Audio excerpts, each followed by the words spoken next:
If you're ever driving down an empty highway at 2 a.m. and a gas station cashier quietly tells you, whatever you do, stay away from pump 4, take the warning seriously. Because what happened at Marlow's gas station on Route 17 ruined every employee who ever worked the night shift there, and the people who witnessed it still refuse to stop there to this day. My name's Ethan, and this happened 2 years ago when I dropped out of college and started working nights to pay rent. I was broke, exhausted and desperate for any job I could get. Marlow's Fuel and Mart was the only place hiring. The station sat completely alone on the side of Route 17. No nearby houses, no restaurants, nothing except endless forest and miles of empty road during the day. It looked normal. At night, it felt different. The lights constantly flickered. The wind made strange noises against the building. And after midnight, the highway became so empty that sometimes it felt like the entire world had disappeared. On my first shift, my manager, Carl, gave me one strange warning. After midnight, don't go outside, he said, while lighting a cigarette. Especially near pump 4, I laughed. What is it, haunted or something? But Carl didn't laugh back. He just stared at me and said, just trust me. At the time, I figured he was just some paranoid old guy. The first few nights were completely normal. I stocked shelves, cleaned coffee machines, and dealt with tired truck drivers, stopping in for snacks and gas. Then Friday night happened. A massive storm rolled in around midnight. Rain slammed against the windows so hard the glass rattled. Thunder shook the roof every few minutes. It was around 2 a.m. when the automatic doors slowly slid open. A woman walked inside. The second I saw her, something felt wrong. Her long black hair was completely soaked, and her skin looked pale enough to make her seem sick. She wasn't wearing a jacket. Even though it was freezing outside, I gave her a polite smile. You okay? No answer.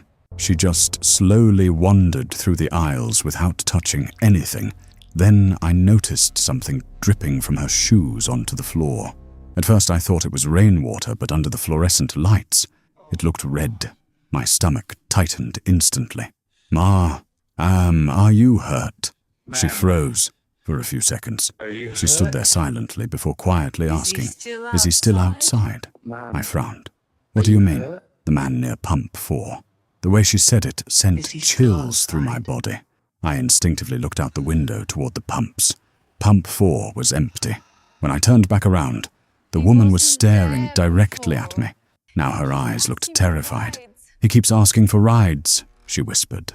My throat suddenly felt dry. Before I could respond, the front doors opened again. A tall man stepped inside wearing a black raincoat and heavy boots. Water dripped from his beard onto the floor. As he walked toward the counter, the woman immediately stepped backward when she saw him. The man smiled casually at me. You working alone tonight? I don't know why, but something about his voice instantly made me uncomfortable. He sounded too calm, too controlled. He pulled out a $50 bill and slid it onto the counter. Turn on pump 4 for me. At that moment, every instinct in my body told me something was seriously wrong, so I lied, sorry. Pump systems down. The man stared at me without blinking. For several seconds, the station became completely silent, except for the sound of rain hammering the roof. Then the lights flickered.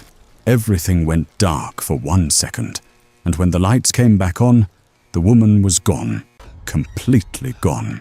I jumped from behind the counter and checked everywhere. The bathroom, the storage room, every aisle, nothing. She had vanished. The man's expression slowly changed from calm to irritated. Where did she go? By then, my heart was pounding so hard. I could barely think. I thought she was with you. He stared at me for a few more seconds before turning and walking back outside without another word. I rushed to the window. The man stood beside pump 4, looking around frantically like he was searching for someone. Then he climbed into an old pickup truck and disappeared into the storm. The second he left, I locked the doors. I am not exaggerating when I say I was genuinely terrified that night. Around 5 a.m., Carl arrived for the morning shift. I immediately told him everything that happened. The entire time I talked, his face kept getting paler. Finally, he walked behind the counter and pulled out an old newspaper clipping from a drawer. He placed it in front of me, and my blood ran cold. The picture on the newspaper showed the same woman, same face, same black hair. The headline read, "Woman missing after stopping at Route 17, gas station." The article was 12 years old. Carl looked toward the windows before quietly saying, "That night there was a storm too. She came in asking for help. Said a man was following her. I could barely speak. Did they ever find her?" Carl slowly shook his head. "They only found her abandoned car in the woods," he said, "and blood near Pump 4. The room suddenly felt freezing cold, because at that moment, I realized something horrifying. The woman I spoke to the night before wasn't alive.